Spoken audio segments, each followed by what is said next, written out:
exercise 15D.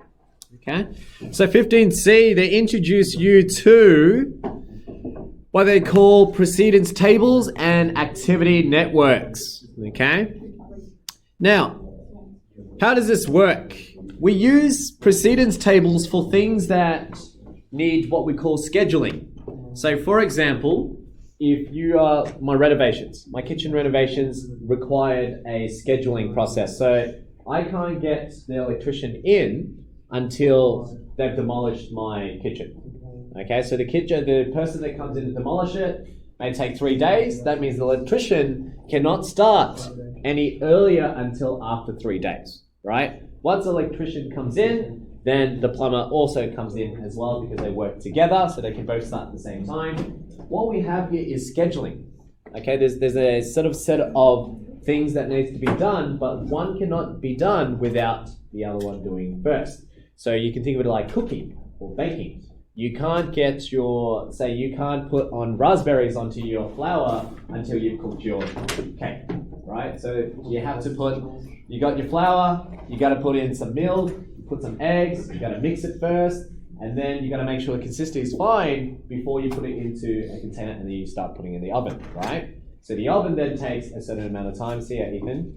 Can I go put this to charge in the office? Yeah, sure. So you've got a certain amount of time in the oven, and not until the oven's done, then you can take it out and then you put blueberries on top, right? So this is called scheduling in the sense that there are certain steps that you need to complete before the next activity can start. So when you draw out a network, say I do this, if I said from here, I'm going to start putting in the flour.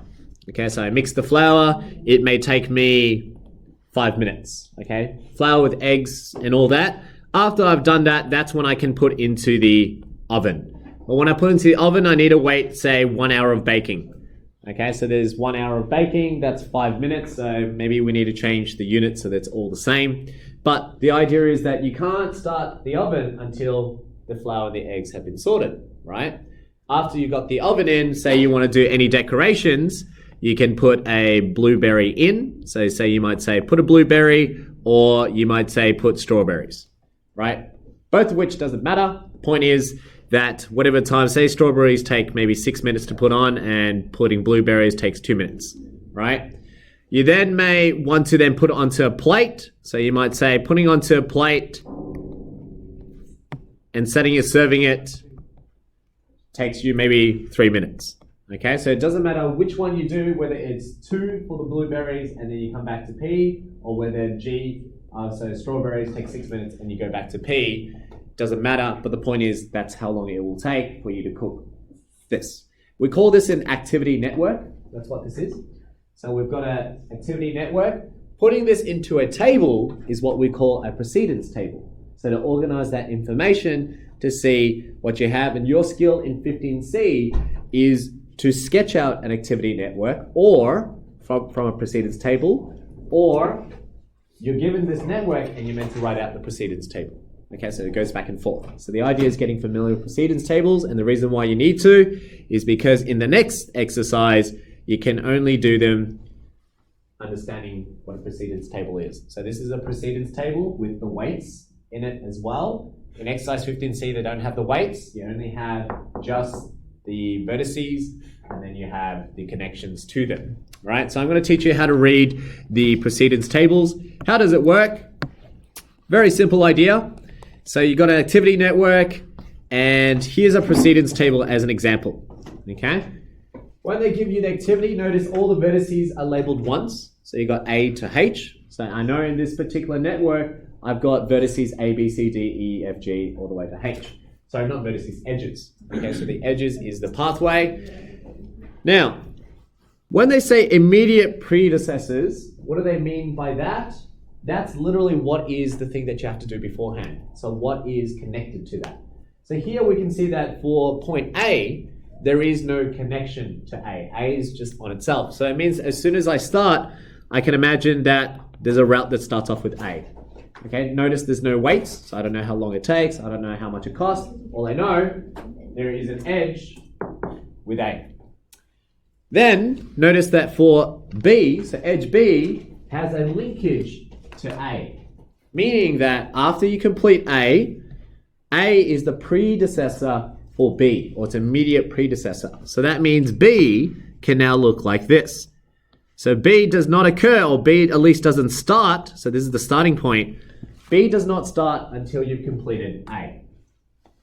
Then you look at C. Well, C is also somehow connected to A as well again, meaning that once you complete A, you can also start C, but you can't start C until A is complete. So that means I'm picturing something that may look something like this now. Okay, so this implies that C, you can start C once you complete A, because C has a predecessor, which is A. So that's what this table is telling me right now. And then same thing with D. This implies that I cannot start D until A is complete.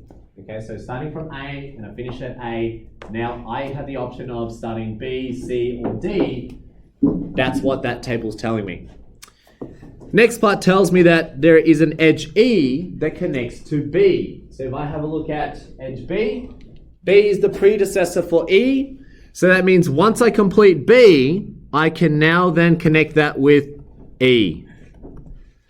Okay, so E relies on B finishing first so that E can then start. Okay, and then you follow the pathway. F says that C, so C needs to complete, then F can then go. So here we go, we've got F, and then G, we've got D. So we can say this is G, but this is where it's interesting. You see, this is why sometimes working backwards would have made this diagram easier. When I started from the start, I didn't know what the end was going to look like. But if you started from H, now you notice it says here H has predecessors E, F, and G. So that means E, F, and G all have to finish before H could start. So you see with my diagram already, it's a bit of an odd thing happening here. We can fix that. We can draw the diagram again and essentially still do this, where, actually I'll do it in another color. This is essentially saying E comes after B, F comes after C, and then G comes after D. But notice that now makes sure that I've got H as my precedence, or H is the one that after all E, F, and G is complete, I can now start H. Looking spunky. All right, here we go. There we go. So, what you see here is, this is the first skill that you need to learn. So that's all it is. This is called a precedence table. You're practicing in this exercise to convert these into a precedence table. So as you're reading them, how do you convert them to a precedence table? And then similarly, how do you then convert a precedence table to an activity? Now, there is a one extra piece of information that you'll need to know. Notice here, there are these dotted lines. We call it dummy. Okay? Those dummies is just a way for you to connect them, but later on you're going to use them as zero weighting. So here's an example of when this can happen. Say in my precedence table, I started with A, and the immediate, I'm going to go IP for immediate predecessor. A doesn't have any predecessors. B doesn't have any predecessors, right? But I may say that C has a connection between A and B. So C cannot start until A and B is complete. If you were to draw this, you see this is how you would have done it. A, this is for A, so starting A, finish at A. But since A doesn't have any predecessors, I don't have anything to draw beforehand. B doesn't rely on A, so I can draw B as a separate one. But if I do this, here's a problem. If I were to draw C, C is meant to happen after A, so then it looks like this. That looks fine. Well, what about B? So how do I connect it?